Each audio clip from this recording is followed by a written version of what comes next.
Friends, so today I will be discussing selenium oxide. So it is used as an oxidizing agent. It is a colorless solid. तो आज हम लोग बात करने वाले selenium oxide. It is also called selenium 4 oxide on the basis of the oxidation state that is +4. So when selenium oxide dissolve in water, it forms selenous acid H2SCO3. The solvent generally used is acetic acid. The solvent used when selenium oxide is used is acetic acid, also called ethanoic acid. It is an important oxidizing agent. It is a colorless solid and it is an acidic oxide. It converts alpha CH2 group to ketonic group. It converts alpha CH2 group to ketonic group and alpha CH3 group to aldehydic group. This is most important point. So it converts the alpha CH2 group to ketonic group and alpha CH3 group to aldehydic group, where we see that the alpha CH2 group is more reactive than alpha CH3 group. Also, it is also used as a catalyst. It catalyzes the trans hydroxylation of some unsaturated compounds by hydrogen peroxide. So if we see this compound CH COOH double bond CH COOH in presence of H2O2, it acts as a catalyst to form the trans hydroxylation product. Some of the examples of its converting the alpha CH2 group to ketonic group and alpha CH3 group to aldehydic groups are, if we see CH2 group, if carbonyl group is just beside CH2 group, then it is this alpha CH2 group is also converted into ketonic group. So the product formed when it is treated with SeO2 is having two ketonic groups. The alpha CH2 group is converted to ketonic group. If we see this, then this CH3 group is converted to aldehydic group. Let's see few examples. If we see ethanol, so ethanol has an aldehydic group and in the alpha position CH3 group is there. So this CH3 group is converted in the presence of SeO2 to CHO group. So ethanol will give glyoxal.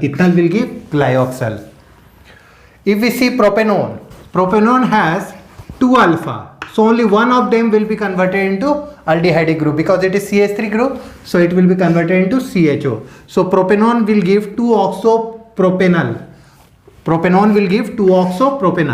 If we see acetophenone, so it has this CH3 group, so it will be converted into aldehyde, so it will give 2-oxo-2-phenyl ethanol.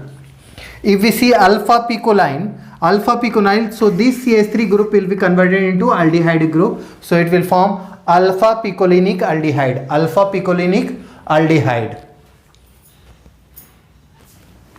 So if we see diphenyl methane C6H5CH2 C6H5 treated with SeO2, we see that this CH2 group, that is alpha CH2 group, is converted into carbonyl group, so it forms benzophenone.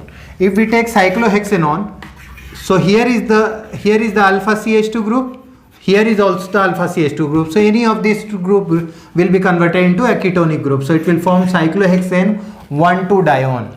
If we take toluene, this CH3 group will be converted into aldehydic group in presence of SeO2, it will form benzaldehyde. If we see benzyl alcohol, so here SeO2, selenium oxide also used for dehydrogenation at the elevated temperature. Where at higher temperature, what happens? It also acts as dehydrogenation. Dehydrogenation means loss of hydrogen. So this is lost, so aldehyde is formed, so it is benzaldehyde. Terminal double bonds are oxidized to primary alcoholic group. Along with allylic migration of the double bond. So terminal double bond is converted to primary alcoholic group. So this is converted into 1-degree alcoholic group. Plus this is migration of the double bond takes place.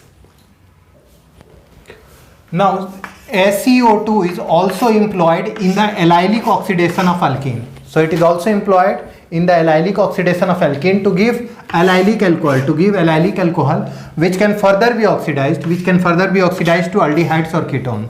So if we see this is propene. So propene is oxidized in presence of selenium oxide to give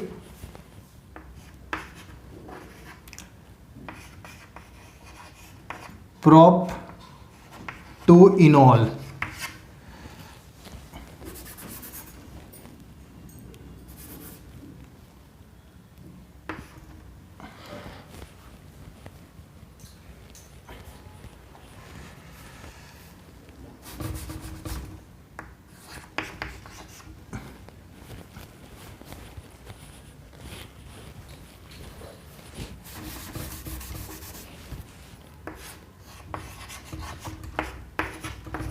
So prop 2-enol, or it can give 1, 2, 3, that is prop 2-in-1-on. So it also is helpful in allylic oxidation of alkene. Also helpful in allylic oxidation of alkene to give allylic alcohol, which may be further oxidized to give aldehydes or ketones. So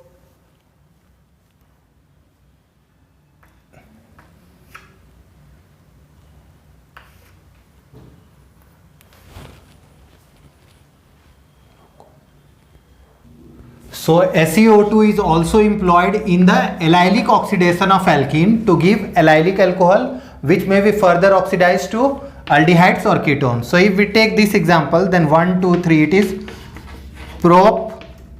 propene.